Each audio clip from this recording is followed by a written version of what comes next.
કરવામાં આવ્યું। પરવા કેર થીમ પર 45 દિવસીય રાજ્યવ્યાપી માર્ગ સલામતી અભિયાન અંતર્ગત હાલમાં રાજ્યમાં ભારત સરકારના ministry of road transport and હાઈવેઝની સૂચના અનુસાર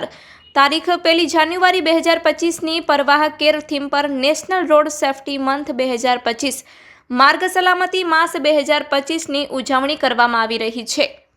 ત્યારે આજ રોજ મુન્દ્રા એસટી બસ સ્ટેશન ખાતે તારીખ 31 જાન્યુઆરી 2025ના 10 વાગ્યે મેડિકલ કેમ્પનું આયોજન કરવામાં આવ્યું હતું, જેમાં એસટી બસના ડ્રાઈવરો તથા અન્ય ડ્રાઈવરો તેમજ પોલીસ સ્ટાફના કર્મચારીઓનું મેડિકલ ચેકઅપ તેમજ આઈ ચેકઅપ કરવામાં આવી રહ્યું હતું, જેમાં RJ Thumbar police inspector Mundra police station, Adani હોસ્પિટલના ડોક્ટર શ્રી પ્રકાશ બિશ્નોઈ, તાલુકા હેલ્થ ઓફિસર શ્રી યોગેન્દ્ર પ્રસાદ મહંતો, શ્રી હરિભાઈ જાટિયા તથા પ્રાથમિક આરોગ્ય કેન્દ્ર ઝરપરાનો હેલ્થ સ્ટાફ તથા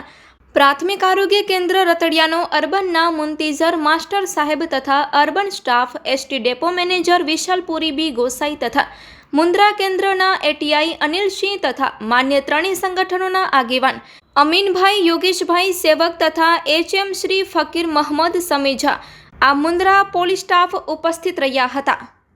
મારું નામ ડૉક્ટર મુંતઝર માસ્ટર છે। હું અત્યારે અર્બન હેલ્થ ઓફિસર છું, વર્ગ 2 મુન્દ્રામાં। મુન્દ્રા અર્બનમાં કન્વર્ટ થઈ રહ્યું છે, ત્યારે મુન્દ્રામાં અર્બન પીએચસી ચાલુ થઈ છે, એમાં હું હેલ્થ ઓફિસર તરીકે અત્યારે કામ કરું છું। આજે મુન્દ્રામાં જેટલા એસટી ડેપોટવાળા છે,